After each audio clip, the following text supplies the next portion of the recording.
আসসালামু আলাইকুম। এই মুহূর্তে আমি অবস্থান করছি আমার কৃষি উদ্যোক্তা বন্ধু। সে পড়ালেখার পাশাপাশি কৃষি খাবার নিয়ে কাজ করতেছেন। সে আমার মতো একজন কৃষক, আপনারা জানেন আমিও কৃষি উদ্যোক্তা। তো আমার বন্ধু আসলে সেই এখন আপনার অনার্স কমপ্লিট করার পরে সেই কৃষি প্রজেক্ট নিয়ে কাজ করতেছে। সে আসলে চাকরি না করে সে চাচ্ছে একজন উদ্যোক্তা হওয়ার জন্য। তার ধারাবাহিকতায় দেখুন সে মাশাআল্লাহ কি সুন্দরভাবে তার কৃষি খামারটি তৈরি করেছেন। আমি আপনাদেরকে যদি দেখার চেষ্টা করি, এখানে মোটামুটি এই প্রতিটি গিরা এখানে শশা আছে। দেখুন এটা হচ্ছে শশা ক্ষেত, অনেকে এটাকে কেয়ার বলে, আবার শশা দেখুন ধরন্ত অবস্থায় আছে। এখান থেকে সেই বাজারজাত করে অনেকবার বাজারজাত করেছে আমাকে বলেছেন, এবং আজকেও বাজারজাত করার জন্য কিছু কেয়ার আপনার শশা ওর গোডাউনে নিয়ে রেখেছেন। আমি আপনাদেরকে একটু পরে দেখাবো। আপনাদেরকে একটি মেসেজ আমি দিতে চাই, আসলে সব সময় আপনারা যারা চাকরির পিছনে ঘুরতেছেন, মানে চাকরি করবেন ওই ধরনের একটা আশা নিয়ে সবসময় আশা বা হতাশায় এই দুইটার মাঝখানে আপনারা সবসময় পড়ে থাকেন। আমি আপনাদেরকে সবসময় একটা মেসেজ দিতে চাই, আপনারা যারা চাকরি করার জন্য 10 থেকে 15,000 টাকা দাম চাকরির পিছনে ঘুরতেছেন, চাকরি 15,000 টাকা দাম একটা চাকরি পেয়ে গেলে মনে করেন সোনার হরিণ পেয়ে গেছেন। আসলে ওই জিনিসটা থেকে আপনারা যদি একটু মাথা খাটিয়ে একটু পরিশ্রম করে সরে আসেন, এই ধরনের কৃষিকাজ করুন, তাহলে দেখবেন মোটামুটি ভালো একটি আয় করতে পারবেন।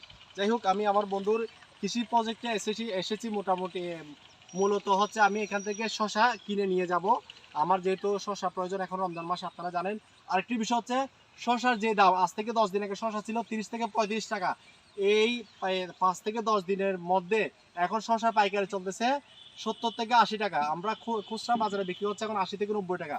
আপনারা যারা আজকে শশা কিনছেন তারা জানবেন শশার মূল্য হচ্ছে 80 থেকে 90 টাকা এই শশার কেজি।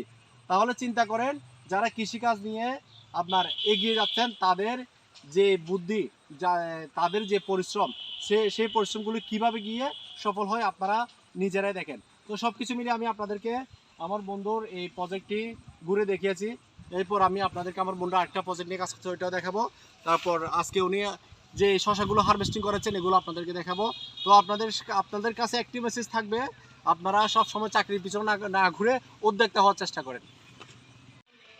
দেখতে পাচ্ছেন এটি হচ্ছে আমার বন্ধুর আরেকটি প্রজেক্ট। এই প্রজেক্টে সেই মালচিং পদ্ধতির মাধ্যমে যেন এই মালচিং পদ্ধতির মাধ্যমে সেই তিতকলা ক্ষেত করছেন, যেন এই তিতকলা ক্ষেতটি ঘাস, তারপর হচ্ছে সেচ দেওয়ার জন্য আপনার রাসায়নিক সার এবং জৈব সার ব্যবহার করলে যেন পর্যাপ্ত পরিমাণে গাছ পেয়ে থাকে, সেজন্য সেই ধারাবাহিকতায় সে কী করছে, মালচিং পদ্ধতি করছে। মালচিং পদ্ধতির মাধ্যমে সেই তিতকলা গাছ রোপণ করছে। দেখুন মাশাআল্লাহ গাছগুলো কি সুন্দরভাবে বেড়ে উঠতেছে, আপনারাই লক্ষ্য করুন।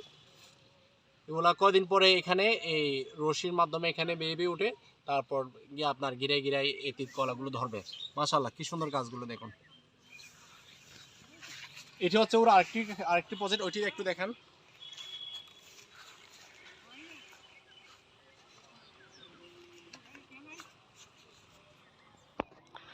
এটি তার আরেকটি প্রজেক্ট। এই প্রজেক্টে সেই শশা নিয়ে কাজ করবে, এখানে এখনও রোপণ করেনি। এখানে উনি ঈদের পরে, সামনে ঈদের পরে এখানে শশা আবার লাগাবে। কি সুন্দর একটি জমি দেখুন। এখানে সেই মালচিং পদ্ধতির মাধ্যমে এখানে সেই শশা ক্ষেত করবে। মাশাআল্লাহ কি সুন্দর একটি প্রজেক্ট, আসলে দেখলে মন জুড়িয়ে যায়। দেখুন শশার পাশাপাশি সেই ভেন্ডি নিয়েও কাজ করতেছে। এখন এই মুহূর্তে সেই ভেন্ডি খেতে পানি দিচ্ছে, অর্থাৎ ঢেঁড়স ক্ষেত। ঢেঁড়স অলরেডি ফলন অবস্থায় আসছে। দেখুন মাশাআল্লাহ কি সুন্দরভাবে ধরছে, এখানে গিরায় ধরতেছে। প্রতিটা ভেন্ডি গাছে এখন ফলন্তি অবস্থায় আছে, এই খুব ছোটো খালে ধরবে এগুলা। তো দেখুন কি সুন্দর ওর সেই কৃষি প্রজেক্ট। আসলে এই পুরোটাই ওর হচ্ছে কৃষি খামার। সেই এই প্রায় এখানে 7 কানির মতো জায়গা আছে, ওই 7 কানি কাজ নিয়ে 7 কানি জায়গা নিয়ে সেই ভেন্ডি, তারপর হচ্ছে সামনে দেখতে পাচ্ছি বাঁধাকপি, তারপর এছাড়াও তো আপনাদেরকে আমি শশা দেখিয়েছি। তো সব কিছু মিলিয়ে হচ্ছে একটি বিশাল ওর কৃষি প্রজেক্ট। ও আসলে পড়ালেখার পাশাপাশি আমার সেই বন্ধু কৃষিকাজে এসে সে মোটামুটি এখন সফলতার মুখ দেখেছেন, এবং সে চাকরি না করে চাকরি করে যে টাকা পাওয়ার কথা, সেই টাকা সে কৃষিকাজ করে এখানে নিজের গ্রামে থেকে এখান থেকে সে আয় করতেছেন।